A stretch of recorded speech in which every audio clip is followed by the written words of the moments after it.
Ito hong post po ng Ang Balita ngayon, ano po? Patungkol po ito mga kabida sa sinabi po ni Mr. Montulfo na naghahanda na raw ang gobyerno ngayon mga kabida sa posibilidad na magkagulo, okay? Dahil dito sa krisis na kinakaharap po ngayon ng Pilipinas. Dulot po ito mga kabida ng giyera po sa gitnang silangan at itong pagtaas po ng presyo po ng ating mga produktong petrolyo, mga kabida. Magkakaroon daw ng meeting ito hong Cabinet Economic at Security Clusters daw ng Pangulong Ferdinand Bongbong Marcos po, mga kabida, para talakayin ito hong posibilidad na magkagulo at ano po ang dapat gagawin po ng gobyerno mga kabida.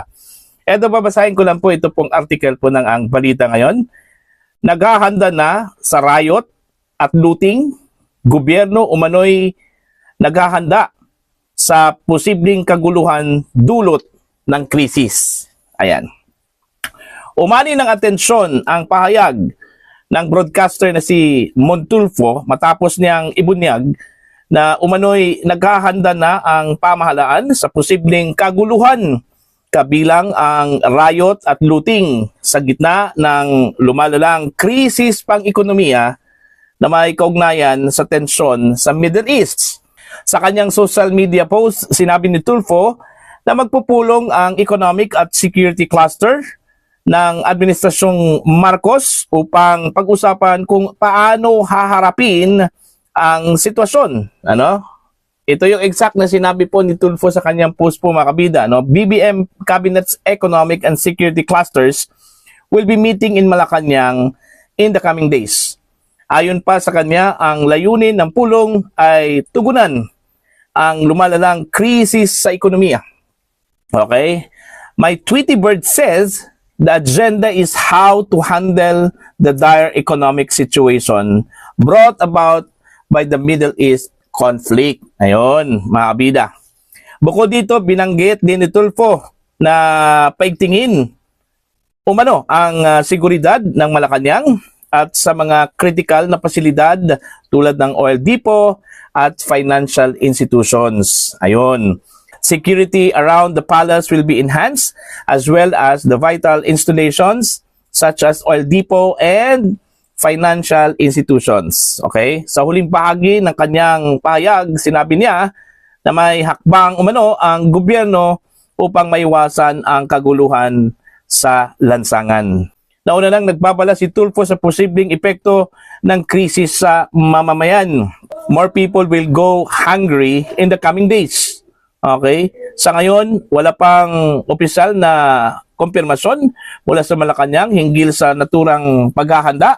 Gayunpaman, patuloy na tumitindi ang pangamba sa epekto ng global oil crisis na may direktang epekto sa presyo ng bilihin, transportasyon at kabuhayan ng mga Pilipino. Ayon. So, kung totoo po ito, mga kabida, na naghahanda po ang gobyerno sa posibilidad na baka magkagulo po dahil dito sa krisis na kinakaharap po ng gobyerno at ng Pilipinas, mga kabida, posible 'yon. Okay? Posible po 'yon, dahil unang-una po hindi po natin check yung long-term effect po, mga kabida, nitong krisis na kinakaharap po ngayon, hindi lang po ng Pilipinas, kundi siguro sa buong mundo, mga kabida. Yung patuloy na pagtaas po ng presyo po ng produktong petrolyo, mga kabida.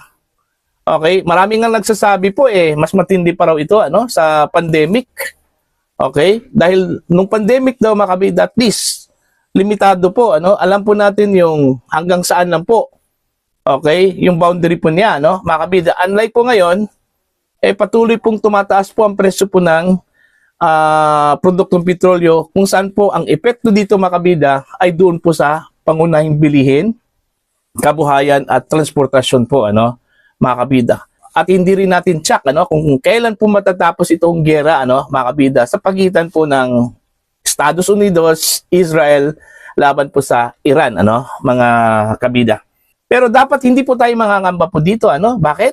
Dahil ang sabi po ng Pangulo, normal daw Everything is normal, Mga kabida, bakit po tayo mangangamba? Di ba? Kasi wala pa po sa punto daw mga kabida, ano, na kailangan po tayong mangamba. Because everything is normal, sabi po ng Pangulo. Okay? Panghahawakan ba natin yung sinabi po ng Pangulo, ano, mga kabida? Kaysa dito sa sinabi po ni Montulfo? Okay? Yun yung malaking tanong eh. Sino po ang dapat natin paniwalaan po? Si Montulfo or si Pangulong Ferdinand Bongbong Marcos? Na ginagantihan po mga kabida yung normal situation po ano ng Pilipinas sa kabila po ng krisis na kinakaharap po natin, ano, presyo ng gasolina, krudo at iba pa mga kabida.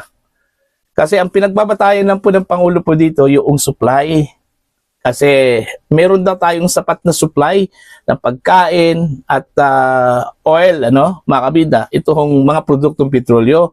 So, hindi po niya binanggit yung presyo po ng mga produktong petrolyo. Okay? Na siyang nagbibigay po mga kabida ng hirap, ano, at pangamba, ano, mula sa ating mga kababayan, mga kabida, ano. Okay? Now, para sa akin po, ano, mga kabida, yung sinabi po ni Montulfo na baka magkakaroon po ng looting, riot, dyan po sa lansangan, ano, mga kabida, at baka atakihin yung mga financial institutions, mga OLT po, ano, mangyayari lang po yan kung walang gagawin po, ano, mga kabida, ang gobyerno. Kung hahayaan lang po ng gobyerno, mga kabida, itong krisis na kinakaharap po natin, ano, posibleng mangyayari po yan. Bakit? Dahil unang-una po, hindi po mapipigilan po ng gobyerno ang mga tao po, mga kabida, lalong-lalo na po kung gutom na po ito, ano, mga kabida. Especially kung nasa bingit ng, alanganin po, ano, ang tao. Okay? Kumbaga, sa English pa yan, mga kabida, back against the wall. Wala na po siyang choice. Okay? Kundi magnakaw, okay? Manggulo. 'Di ba? So dapat mayroon pong gawin ng gobyerno po dito, ano, mga kabida. At least yung paraan po, ano, na maibsan po mga kabida ang kinakaharap na krisis po, no, ng ating mga kababayan. Lalong-lalo na po yung mga mahihirap po, ano, mga kabida. Okay lang po yung mga mayayaman, ano, because they can afford it, ano. Itong sitwasyon po natin ngayon. Okay? Pero yung mga mahihirap po, yung mga no work, no pay na mga trabahante po, ano, mga kabida. Ang pangamba po ngayon, lalong-lalo na sa sektor po ng labor po, ano, mga kabida, na baka magkaroon po ng retrenchment, ano, dahil dito sa epekto po ng pagtaas po ng presyo po ng mga produktong petrolyo, ano, mga kabida. Okay? Malaki po ang posibilidad na yung sinabi po ni Montulfo, mga kabida, no, na magkagulo, riot, at saka itong looting, mangyayari po yan. Okay, dahil yun nga eh, maliban po sa pagtaas po ng presyo po ng mga bilihin, dahil dulot po ito ng pagtaas po ng presyo po ng produktong petrolyo, ano, mga kabida, nawalan pa po ng trabaho po ang tao. So sana po yan siya pupunta, ano, mga kabida. So, back against the wall, ano? No choice po siya, mga kabida, in order to survive. Okay? Gagawa po siya ng mali. Kaya nga, dapat po pag-aralan at agapan po ito, ano, mga kabida. Okay? Yung sinabi po ni Montulfo na magkakaroon po ng cluster meeting po, yung economic at security po, ano, dapat pagtuunan po yan ng pansin. Kasi, yung long-term effect kasi dyan ang medyo crucial, ano, mga kabida. Yung long-term effect. Alright? Kasi, gaya ng sinabi ko po, hindi pa po tsak po makabida kung kailan po matatapos itong krisis. Okay? Lalong-lalo na po itong giyera dyan po sa Middle East po, ano, mga kabida. Kasi wala kong pwedeng mag-giveaway po sa kanila, ano? US, Israel, okay? Pati yung Iran, okay, nagpapataasan po ng ihi po, ano, mga kabida. Alright? So, expected po yan na tatagal pa po, ano, itong krisis po. hanggat sino po yung unang maubusan po ng bala, no, mga kabida, ng missile. Alright? So, tayo po na mga audience at posibleng maapektuhan po dito, maghahanda talaga tayo, ano, mga kabida. Again, yung sinabi po ng Pangulo, mga kabida, na everything is normal, false hope po yun. Kasi alam naman po natin, yung reality po, mga kabida, na hindi po normal talaga, ano, mga kabida. Saan ang ginawa po ng gobyerno, ang ginawa po ng Marcos administration, okay, nirecognize po nila na meron po tayong krisis. Hindi po normal, mga kabida, ang sitwasyon. Para at least tayo, alam po natin na hindi po normal. Kaysa makakarinig po tayo ng salita mula sa Pangulo na everything is normal. So tayo po, mag-aalanganin po tayo, ano, mga kabida. Ano ba talang totoo? Normal o abnormal po tayo? Diba? Ang bigyan po ng focus ng gobyerno kung paano po maging normal yung abnormal. Ganun lang po yun, mga kabida.